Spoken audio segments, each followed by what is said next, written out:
یہ خاص موقع ہوتا ہے انڈیا کے پاس آبی جارحیت کا کہ وہ آبی جارحیت کرتے ہیں اور آبی دہشت گردی کے ذریعے ملک میں جس کا نقصانات پاکستان کو بھگتنے پڑتے ہیں. جتنے بھی ڈیمز ہیں پاکستان کے وہ بھر چکے ہیں. ڈیمز بھرنے کا مطلب آپ بخوبی جانتے ہیں. سوال یہ ہے کہ بارشوں کے بعد عوام کا حال کیا ہوگا, لوگوں کا حال کیا ہوگا. وابڈا کے ترجمان نے بہت زیادہ تھریٹنگ الارمنگ سچویشن جو ہے وہ پبلک تک پہنچا دی ہے.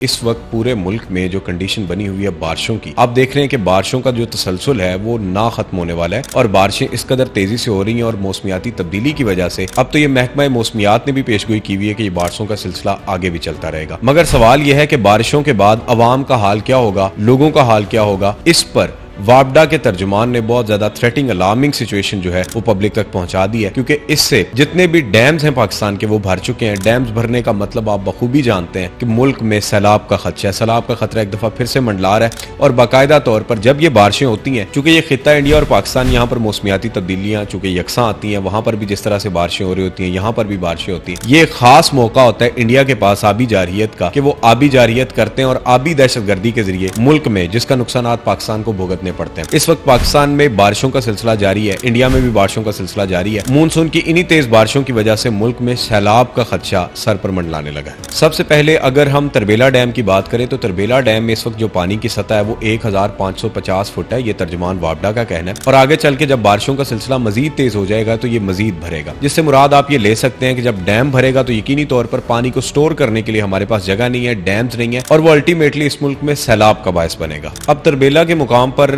دریائے سندھ کی اگر ہم بات کر لیں, وہاں پر جو پانی کی آمد ہے وہ 2,56,400 کیوسک ہے, اور اگر ہم اس کے اخراج کی بات کریں تو وہ 2,35,400 کیوسک ہے. یعنی جس طریقے سے پانی آ رہا ہے اسی طریقے سے اس کا اخراج بھی ہو رہا ہے. اور اب تو یہ بھی خبریں سامنے آ رہی ہیں, یہ بھی معاملات دیکھنے کو مل رہے ہیں کہ سندھ میں باقاعدہ طور پر سیلاب آ بھی چکا ہے. وہاں پر کل رات کو عوام نے کھمبوں پر چڑھ کے رات گزاری ہے, صبح ان کو ریسکیو کیا گیا اور ان کو محفوظ مقامات تک یعنی شفٹ کیا گیا. اب جب پانی سٹور کرنے والے جتنے بھی ہمارے پاس ذرائع ہیں وہ بھر رہے ہیں تو اس کا الٹیمیٹلی مقصد صرف اور صرف یہ ہے کہ اس ملک میں دوبارہ سے سیلاب کا خطرہ ہے. لاسٹ ایئر جو سیلاب کی ہم نے تباہ کاریاں دیکھی ہیں وہ کسی سے ڈھکی چھپی نہیں ہے, اور ہماری ستم ظریفی یہ ہے کہ اس ملک میں ہم امن یا سکون ایک حادثے سے دوسرے حادثے کے درمیان جو وقفہ آتا ہے ہم اسے امن اور سکون سمجھ رہے ہوتے ہیں, حالانکہ دوبارہ سے خطرے کی گھنٹی ہے. گورنمنٹ کی اس کے متعلق کیا تیاریاں ہیں ابھی تک ان کا کوئی لایا عمل سامنے نہیں آیا, اور دوبارہ سے سندھ میں یہ چیز ڈکلیئر ہو چکی ہے, پنجاب میں یہ خطرہ سر پر منڈلا رہا ہے, اور آنے والے دنوں میں اللہ نہ کرے میرے منہ میں خاک کہ پنجاب میں بھی سیلاب اس قدر تیز ہوگا کہ وہ انکنٹرولیبل ہوگا. گورنمنٹ کو جب ہم دیکھتے ہیں کہ لاہور میں بارشیں ہوتی ہیں اور واسا کی ٹیمز ہمیں روڈز پر نظر آتی ہیں, سی ایم صاحبہ بھی ہمیں روڈز پر نظر آ رہی ہوتی ہیں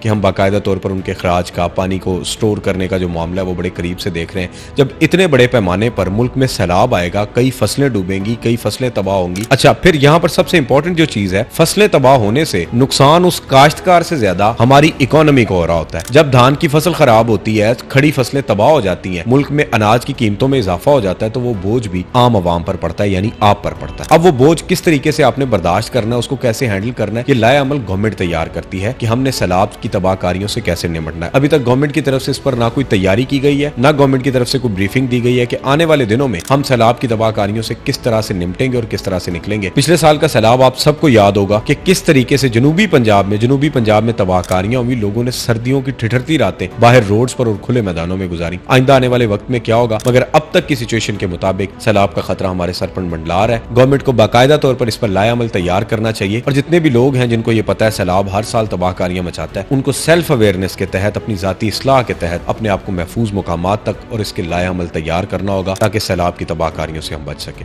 اس امید کے ساتھ کہ جتنی بھی بریفنگ ہے اور جتنی بھی الارمنگ سچویشن ہے گورنمنٹ انہیں اپنی کائنڈ کنسیڈریشن میں لیتے ہوئے ان کے لیے لائے عمل تیار کرے گی اور عام عوام کو ریلیف پہنچانے کے لیے اپنا جو کردار ہے وہ ادا کرے گی. اپنے میزبان سید ابرار ابوالحسن کو اجازت دیجیے. اللہ حافظ و ناصر.